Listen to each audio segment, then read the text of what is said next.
All right, today's area of sectors is very similar to the arc length. We have an equation. Okay, this is trying to find like the area of like a piece of pizza. So we have our pizza here, all right, and the area of a sector, the area or a sector is just a one piece of pizza. Just figuring out how much of that pizza is that piece taking up. And we have this equation here. It's very similar to arc measure. It's theta divided by 360 times pi r squared.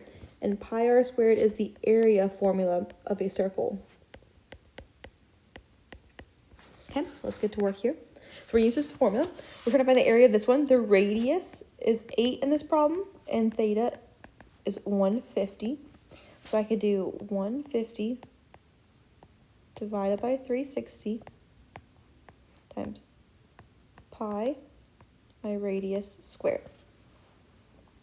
Okay, so if I want to, I can type in 150 divided by 360 times 8 squared onto my calculator. 150 divided by 360 times 8 squared. You get 26.66. If I put that into a fraction, math, enter, 80 over 3. 80 over 3 pi. Okay. If I wanted the rounded answer, I could take that and I just multiply that 80 times 80 over 3 and times that by pi. My rounded answer would be 83.776. I'm going to round to 3 decimal places when I do so. All right, this problem, radius is 6. My theta is 70. So I've got 70 divided by 360 times pi and my radius squared. So if I do 70 divided by 360 times my radius, which was 6 squared, I get 7. So my exact answer would be 7 pi. My rounded answer, if I do 7 times pi, is 21.991. 21.991. All right, this one wants to know, what is the ratio of the area sectors to the left and to the right? So what we could do here is we can sit there and find the areas and compare them. All right, or we can be smart and look. They have the same radius, okay? Which means we just have to look at their actual degrees here. So I've got 40 degrees and I've got 280. So I can say 40 over 280. And we know what the ratio is. We're going to simplify that fraction. So 40 divided by 280. Math, enter, and it's 1/7. So they have the same radius. You can just compare those angles.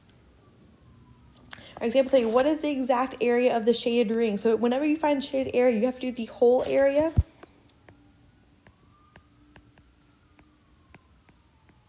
minus the smaller area. Usually it's in white. Okay, so let's find the big circle first. The area of the big circle. Big circle. Okay, my big circle, the radius would start from here and go all the way down. So from here to here is 13.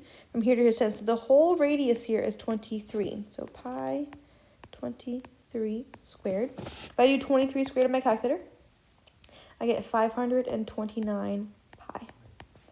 If I do area of my small circle, pi, my radius is 13 squared. 13 squared is 169 pi. To find the shaded, I do my whole area, 529 pi, minus 169 pi, my little circle. When I do that, I get 360 pi. Since it says the word exact, this is my exact answer. There's no decimals in exact. Number 4 is a tricky one here. All right, so it wants to know, what is the area of the shaded region? All right, it tells you that this radius is 4, and the big radius, all right, is 8. So this one we're going to have to use the arc, or the area of a sector formula. It tells us 90 degrees. So if I'm going to find the first one, or my big circle, we're going to find this area of that sector first. So I'm going to do area of the big circle. And it's of the sector here. So we're going to do 90 divided by 360 times pi. My radius is 8 squared. I type that into the calculator, I get 4 pi. Now we're going to do the area of this little triangle, or little circle, small circle. That is 90 over 360 times pi, and my radius is 4 squared. When I type that into my calculator, I get, oops, sorry, this should be, my bad guys, this one should be 4 pi. This one should be 16 pi. Okay, so now I do the whole one minus the small one, so 16 pi minus 4 pi, and I get 12 pi. Is that little sliver, or like the crust almost there, of this shape. All right, the next thing we're gonna talk about today is dilating a circle. All right, so this is very simple. When we dilate a circle, your center can be moved, all right, and your radius is the main thing that's going to change. So we're given circle A. We're gonna have circle A be purple with a center of 2, 1. 2, 1, okay, and a radius of 3. Circle B, we'll put it in purple, has a center of 2, 6. Okay, and it has a radius of 12. They want to know what would make A map onto B. So we have to somehow move that center and make it onto the other center. So it looks to me that it moved it up, and it looked like it moved it up 5. So I think it would translate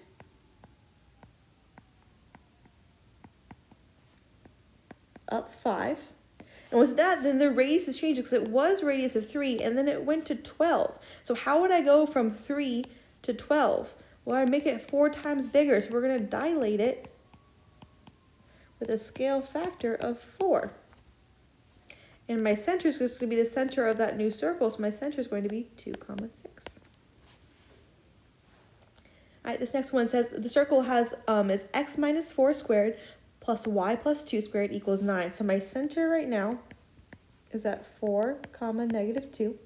And my radius is the square root of 9, which is just 3. I'm going to plot that 4, negative 2. There's my center. What they want me to do is they want me to reflect it over the line y equals x. Now, if you remember, when we reflect over the line y equals x, we just switched the order. So my new center now is going to be at negative 2, 4. And they want us, then the radius is going to be dilated by a scale factor of 5/3. You're going to take your radius of 3 and times it by 5/3.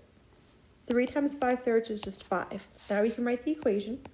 X plus 2 squared plus y minus 4 squared equals 25, because 5 squared is 25.